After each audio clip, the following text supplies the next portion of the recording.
Coming in number 5, we've got SCP-2662. This SCP makes its way out of containment pretty regularly. Thing is, it doesn't really want to. It would be perfectly happy to stay under Foundation custody until the end time, spending most days lazing about and eating on someone else's dime. Unfortunately, that'll never be the case for this strange, stretched out humanoid. 2662 is a 4-meter tall, tentacled individual who tends to wield some sort of psychic influence over the people that spend a lot of time near it. Lots of folks seem to become attuned to its wants and needs over time and feel compelled to act in ways that will please the creature. That's just the beginning though. If it were just a vaguely eldritch being who wanted to play video games and get the daily newspaper, the Foundation would probably label it Euclid. Hell, maybe even safe. These days, that's not an option though, much to 2662's chagrin. The secondary anomalous effect is the spontaneous generation of religious followings around once a month. 2662 does not choose to make these zealots appear, they just sort of do. So once a month, out of the blue, a group of crazed religious lunatics will attempt to break 2662 out of whatever Foundation site currently houses it. The weirdos then perform all sorts of nasty, violent, and sexual rituals that usually center our cephalopod pal. One such example was a group known as Towards Him, spelled Hymn, blasting into the containment cell, cutting their hands, pleasuring themselves, and then drawing symbols on the walls with a mixture of blood and other fluids. 2662 was horrified when this was happening, but the group seemed quite pleased with themselves. This sort of thing happens often, usually with them taking 2662 out of containment when all is said and done. And no matter how many times the Foundation eliminates these groups, they come back in a different capacity with all prior knowledge of Foundation strategies intact. The poor anomaly just wants some peace and quiet. Coming in at number 4, we've got SCP-2006. As long as everyone follows the rules, we should be okay. Well, at least for a little bit. It really is only a matter of time until this SCP decides it's time to try something new. On a good day, SCP-2006 is an anomalous sphere that just floats around its containment cell. The one and only goal of this anomaly is to scare as many people as possible. Sounds pretty bad now, doesn't it? Add in the ability to shapeshift without any known limits, and you can probably see the impending apocalypse on the horizon. Thankfully, this being is gullible and doesn't really understand what people find scary. You can't read their reactions too well either. Most of the time, it'll try and jump out from around corners to shock new doctors and researchers. It also likes to take the form of Roman from the 50s sci-fi goof fest robot monster. It looks like a gorilla suit with a diving helmet bolted to the top. Not exactly the image of terror. Here's the thing though, the Foundation keeps 2006 on a steady diet of cheesy, unscary fiction in order to keep its curiosity sated. They bring in actors to pretend to be scared when 2006 transforms into rubber suit monsters for the 100th time. This way they can keep it satisfied, thinking that it has successfully terrified some humans. Definitely don't want it getting any bright ideas. Because the day it realizes that causing damage to the Foundation site would cause terror, it's game over. If someone brings in a movie that's a little too real-life spooky, we're all doomed. Hell, if it catches on that the folks it's been scaring are simply acting, it might attempt to do something more drastic. And with unlimited shape-shifting potential, it could break free and cause problems with minimal effort. For now, it's quite friendly with folks it's already scared, and the Foundation would really like to keep it that way. Coming in at number 3, we've got SCP-035. In order to keep this porcelain mask contained, the Foundation keeps it in a sealed glass case no less than 10 centimeters thick. The case is then placed in a room made of steel, iron, and lead. Doors are triple locked, and at least 2 armed guards are posted outside of the metal cube at all times. Nobody's allowed in or out under any circumstances. Then, every 2 weeks, it has to be moved to a new sealed case, and the old one must be disposed of. It seems as though this should be enough to contain anything, but it still isn't enough. There are slip-ups, and 035 has made it out on multiple occasions. It's constantly dripping corrosive fluid from its eyes and mouth, which will decay pretty much anything it comes into contact with. Glass seems to last the longest without totally falling apart, thus the thick glass case. Anyone who comes within a few meters of the mask will feel compelled to put it on. Doing so fries the brain and replaces their personality with that of the mask. The host body will then decay until it is no longer functional. When possessing a body, 035's personality shines through. It claims to have been present at many momentous occasions throughout history and loves to convince people to become its servants. It uses this ability to rally support and attempt to escape Foundation custody. Multiple escape attempts have led researchers to permanently seal the mask away, but this only served to make it angry. An aura of negativity surrounds the mask now, compelling anyone who enters the space around it to attempt suicide. All of the walls surrounding 035 secrete a strange black substance too, consisting of blood and unknown contaminants. The goop is highly corrosive, like the stuff coming out of the mask, and threatens the structural integrity of any room it's kept in. With both the negativity aura and the ability to summon secretions, it's only a matter of time before the mask makes another great escape. Coming in at number 2, we've got SCP-096. There's no stopping this one.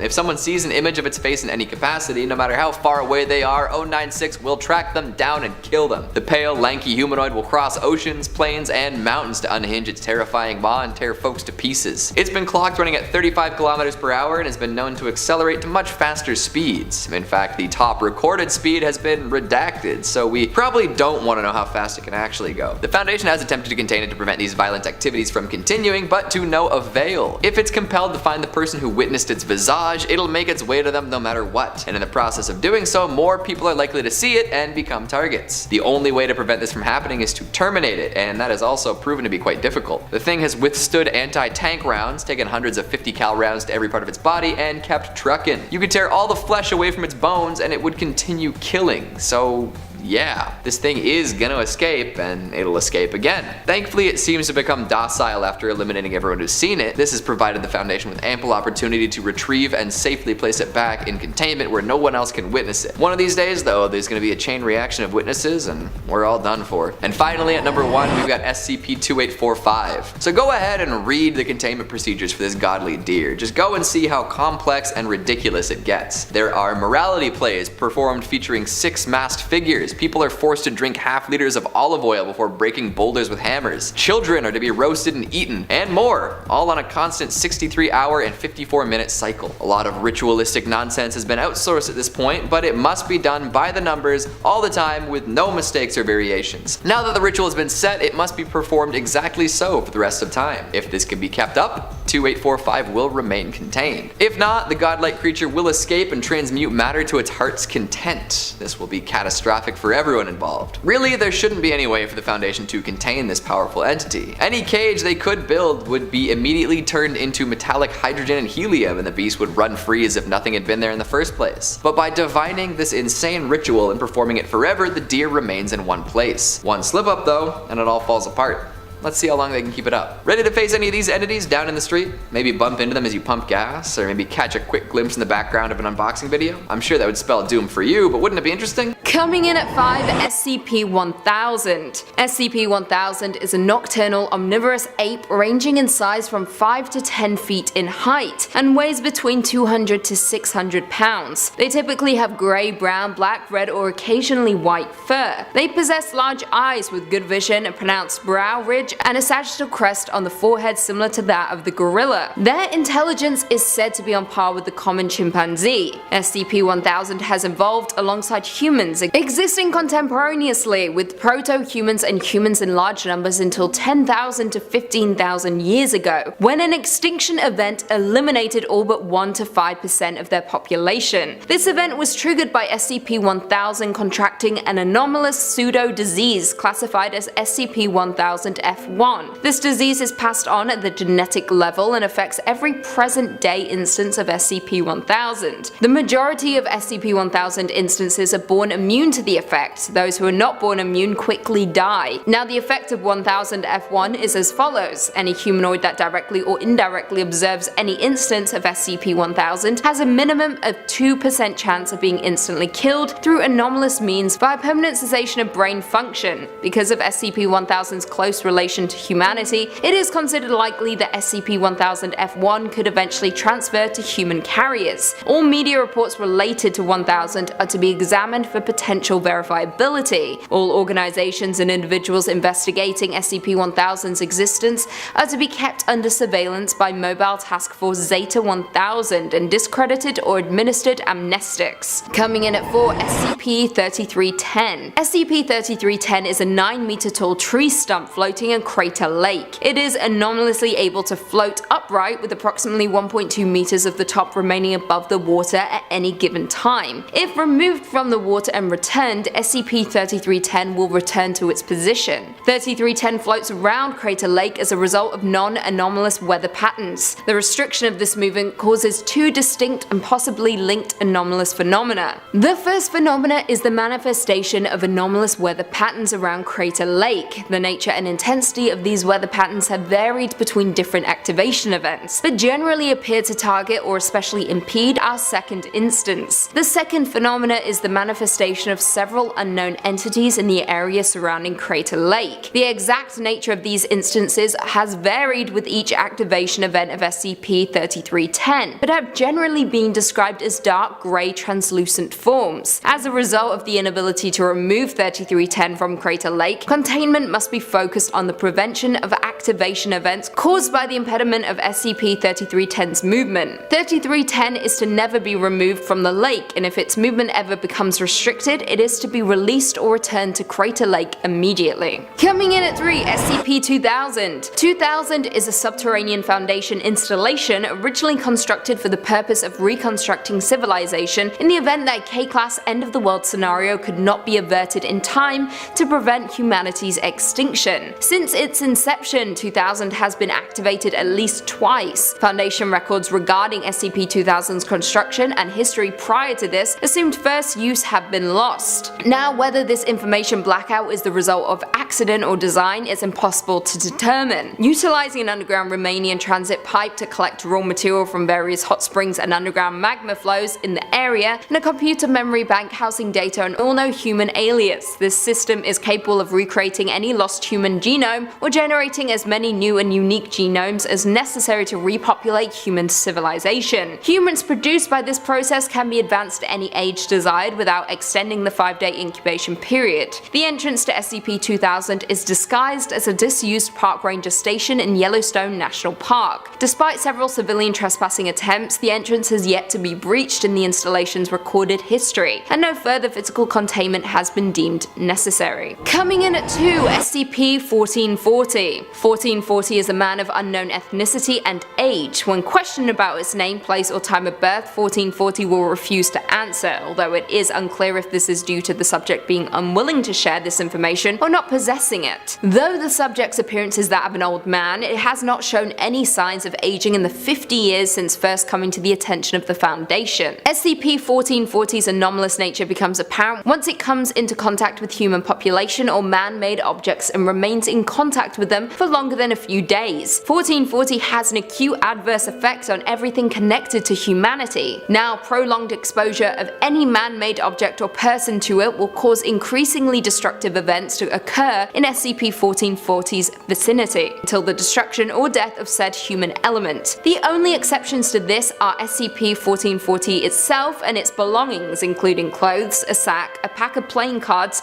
and a small glass. Now, the one good thing about this SCP is that it seems to be aware of its effect on human populations, and will in turn attempt to avoid coming into contact with the human population. 1440 is currently uncontained and location unknown since its last containment breach. Due to the nature of 1440, the Foundation may not have the means to contain it without risking an unacceptable loss of resources and personnel. And finally, coming in at number 1, SCP-3812. 3812 is a reality-altering entity that is nearly impossible to describe in any meaningful way. All that is known about this SCP is that it was once Sam Howell, a non-anomalous African-American human being who was believed to have died in 1996. Now, sometime after his death, SCP-3812 was observed rising out of its grave and disappearing. The SCP was brought to the Foundation's attention after its presence resulted in the demolition of an entire apartment building in Warsaw, Poland. However, due to its capabilities and varying appearance, it is impossible to contain and near impossible to track. It is said that 3812 exhibits signs of advanced schizophrenia, specifically extreme paranoia, extreme dysphoria, extreme mania, depression, inability to properly perceive their surroundings, inability to discern the difference between the real and imagined, inability to differentiate between the living and dead beings, inability to control expressions of emotion, hearing voices that are not there,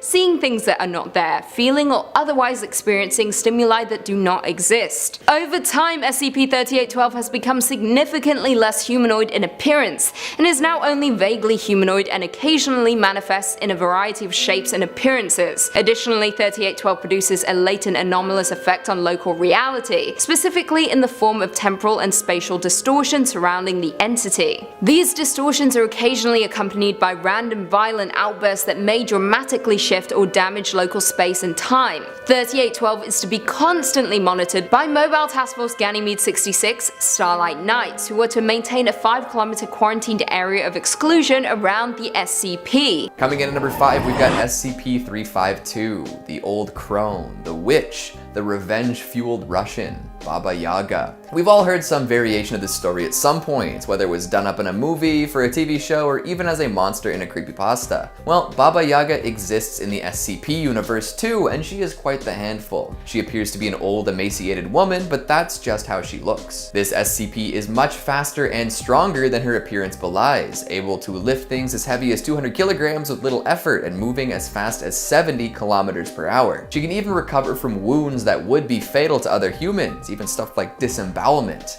An absolute force to be reckoned with for sure, and that is just the beginning.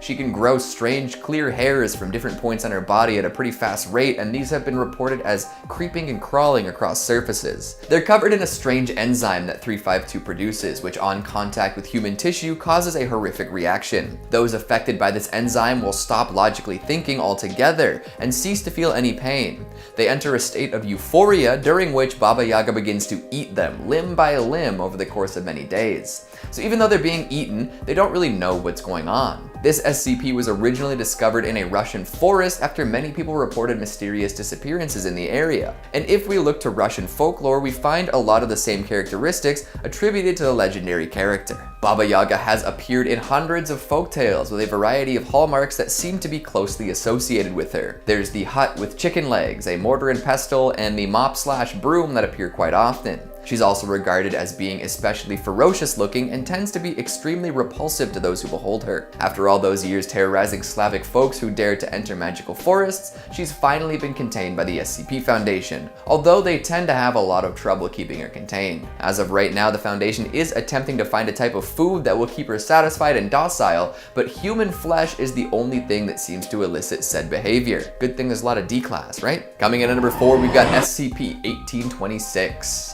The Wild Hunt. This is a tale as old as time, often characterized by a large group of hunters being led through a truly insane expedition by a god or other powerful creature. While the term itself was coined by Jacob Grimm, there have been examples of this kind of story all throughout history, all across different cultures. When you encounter a wild hunt, that's bad news. They tend to be omens of catastrophe, whether that be war, famine, or plague. Although for some folks, it just means they're gonna die soon, which sucks, but at least it's only bad for one person. SCP-1826 is an adapted version of the Wild Hunt, as seen by folks at the Foundation. There's an office building somewhere in the Ukraine that hosts a yearly Wild Hunt. Nobody really understands how it all got started, but here we are. During the month of March, this place is totally off limits. If any sort of sapient organism enters this empty cubicle graveyard during that time frame, they're gonna get swept up in the excitement. And by excitement, I mean they're gonna have to partake in the hunt, which will guarantee their untimely death. Yeah.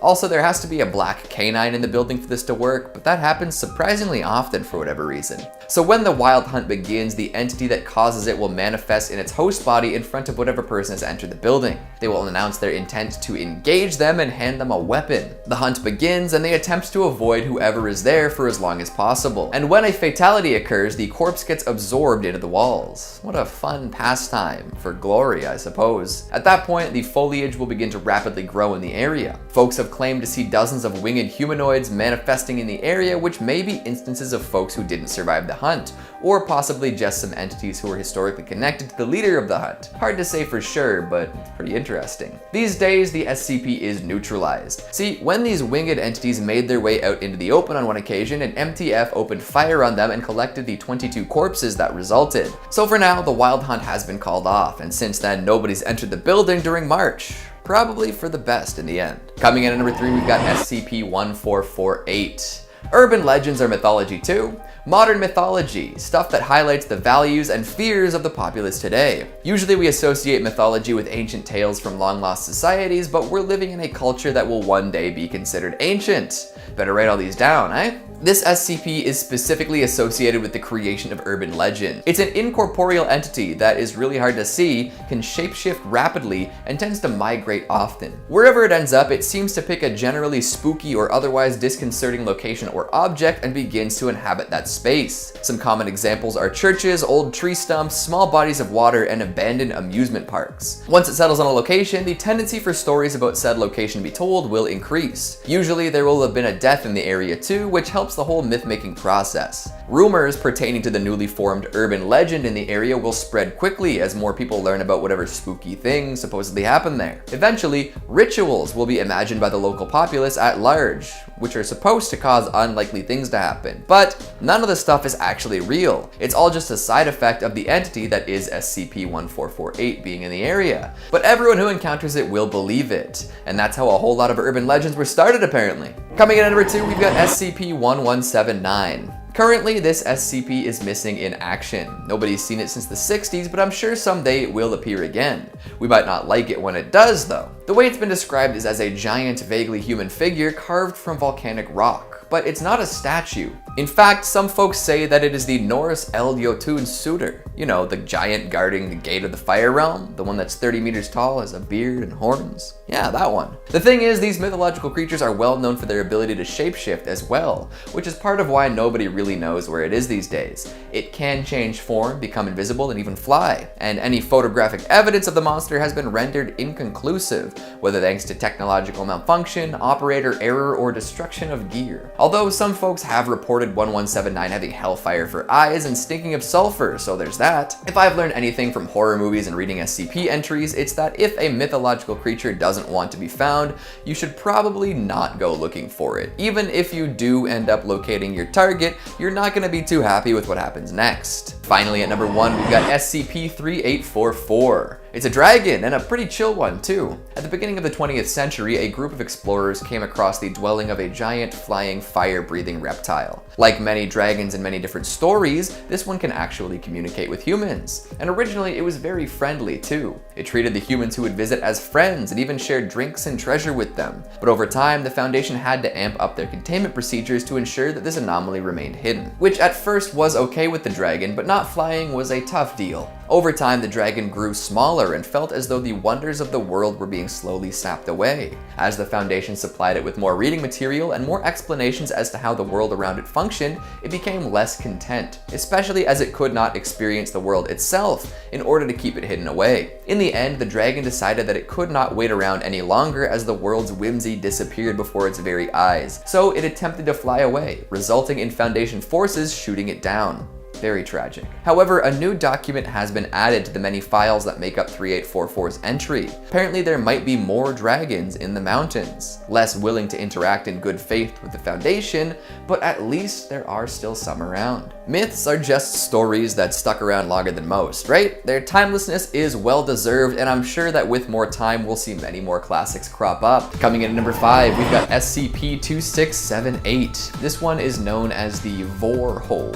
Let that sink in for a second. Interestingly enough, this SCP is no longer available on the wiki proper. You have to find the archived page to read about the Vorhole. The current 2678 is a strange copy of an empty cathedral with an organ sitting in the middle, but the original is much, much stranger. Hopefully I don't cause any problems by bringing the OG Vorhole back into the public eye. Ready for some weirdness? Because I'm not. So if you're driving around the southeastern states, you might find some telltale signs of this SCP. Billboards on the highway will suddenly display new advertisements, ones for places, products, or experiences that don't exist. However, the legitimacy of the ads doesn't really matter, as anyone who sees one will be compelled to pull over and get out of their car in order to search for SCP-2678. Near these billboards will be a busted up old structure, maybe an abandoned roadside motel or a shack from the pre-highway days. Either way, the billboard sighters will feel like they have to enter this space and will find some sort of entrance. The entrance acts as an access point to a spatial distortion which leads to SCP-2678. Folks will then find themselves in a big, weird cathedral of sorts, full of caustic air that quickly degrades any and all biological material. In the center of the room,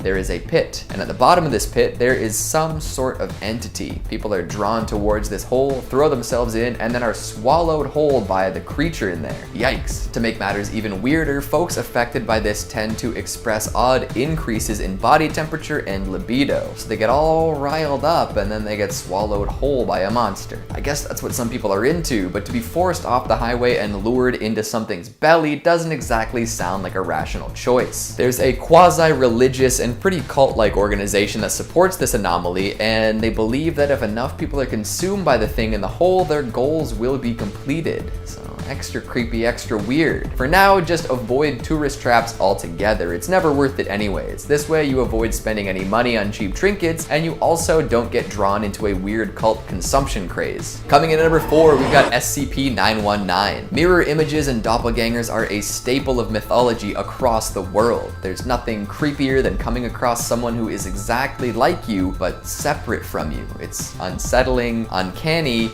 and unpleasant. Naturally, folks have some reservations observations about mirrors as well. If the person on the other side started acting out of turn, what are you supposed to do with that information? Just pretend it didn't happen, or walk around the rest of your life with the knowledge that there is some other version of you trapped in a reflective surface, in all reflective surfaces? If you agree that mirrors can be truly creepy under the right circumstances, SCP-919 is going to weird you right out. It seems to be a full-length mirror in excellent condition. However, if somebody stands in front of it for more than 15 seconds, their reflection will break synchronization and act of its own accord. It will beg the person not to leave, which is fraught with implications. This mirror person will seem to be totally autonomous and fully self-aware. Its memories will be the same as whoever it's reflecting, but it also knows that if the person leaves, it will cease to exist. If said person moves to a spot where the reflection is no longer visible, their reflection will scream and disintegrate. Sounds painful. Worse yet, if the person returns to the mirror, their reflection will also return, and then also seemingly have knowledge that their doppelganger knowingly let them experience that disintegrating agony. Continued exposure to this mirror has been proven to be detrimental to subjects' mental health. Seeing yourself beg for your life and then hearing your own screams of agony as your double disintegrates will do that to a person. All in all, it's a good thing that the Foundation keeps this hidden away from the public. Here's something even weirder. If the original subject dies while in front of the mirror image does not perish. In fact, it'll request that you leave the body behind so that it can continue to exist. But once the corpse is cleared, the disintegration will happen anyways. Grim. Coming in at number 3, we've got SCP-1728, Headless Butterman. Need I say more? Probably not, but I will anyways. This greasy, dairy-filled freak is a very weird case indeed. See, it's a headless humanoid without the ability to speak, but it can still perceive and interact with the world around it as any other human might. It's got the mind of a child and is able to write, using this ability to communicate with the Foundation personnel. Pretty weird so far, but that is just the beginning. SCP-1728 is constantly exuding a substance chemically identical to unsalted butter from its skin. If you wipe it away, more will be produced. This makes SCP-1728 very slippery. The butter will stay on its body until it brushes up against something, and the butter will wipe off onto that object. And at the ends of its fingers, it has hollow bone points that also exude butter. These can be used to write using the butter and as low-pressure butter jets. Now, Butterman doesn't like being in containment. He used to have a cast iron knife that didn't slip from his grip, but the Foundation has locked it away. So Butterman does his best to avoid being contained, and the slipperiness helps him a lot with this goal. He can squeeze out of most restraints thanks to the butter, and can even slide around at speeds up to 34 kilometers per hour. It's like a butter frozone. For now, the Foundation has a series of procedures that seem to be able to keep 1728 in place. Cold helps to keep him still, and for whatever reason, polyurethane works better than all sorts of other materials at preventing slippage. Personally, I would be stoked to have a butter-producing friend, but he did stab a person before being contained, so it might not be a healthy friendship. Coming in at number 2, we've got SCP-093. Now here is another SCP involving the misuse of mirrors. That's not all that's notable here, but it seemed right to mention it. While the SCP itself isn't a monster, if used correctly, it opens a gate to a world filled with some of the scariest monsters this side of 682. 093 is a disc carved from a material resembling cinnabar, covered in strange symbols. It will change colors based on whoever's holding it, although it's not really known what each color means at this time. The thing wants to be on a mirror, and if you place it somewhere that isn't reflective, it will roll until it finds its way onto a shinier surface. At that point, if somebody makes contact with the disc, they will begin to move into the mirrored surface, and if allowed to continue through, will find themselves in a brand new place. Depending on the color of the disc, the subject will end up somewhere different. In the alternate world, something has gone terribly wrong. Folks have discovered that a hyper-religious sect took over for a while, and a new godlike being began rewarding those it considered clean of sin. In order to fight a holy war against some really horrifying beasts, the godlike entity granted humans some wicked technological advances, ones that ran on a strange religious substance known as his tears. Unfortunately, this substance also had great corruptive power, and turned a lot of folks into the very monsters they set out to purify. The unclean, giant humanoids cut off the legs. They crawl around absorbing people into their bodies, and really that's just the beginning of it. Thankfully, the Foundation has the disc contained, so hopefully hopefully nobody's making any unintended round trips into this alternate world. And finally, at number 1, we've got SCP-504. Remember that movie, Attack of the Killer Tomatoes? Well, these are definitely one type of killer tomato. They look and smell and taste just like normal tomatoes, and if, nobody ever made a bad joke, they'd actually be indistinguishable from your garden variety fruit. But terrible humor is a hallmark of humanity, and therefore these tomatoes are deadly. Anytime a bad joke is made in the vicinity of one of these tomatoes, they instantly accelerate to a speed of at least 100 miles per hour towards the source of the sound. That is one quick sandwich ingredient. It doesn't matter what condition the fruits are in. You can have them sliced, whole, smashed, etc., but the pieces will go flying towards that joke, and the results are messy. A nice mix of blood and ketchup, and sometimes it's hard to tell apart. Apparently, the harder the person telling the joke is trying to be funny, the faster the tomatoes will move. So leave your worst, best joke in the comments, and we'll see if any of these tomatoes come flying in for revenge. Yeah, those are weird, like extra weird. Weirder than your average anomaly, wouldn't you say?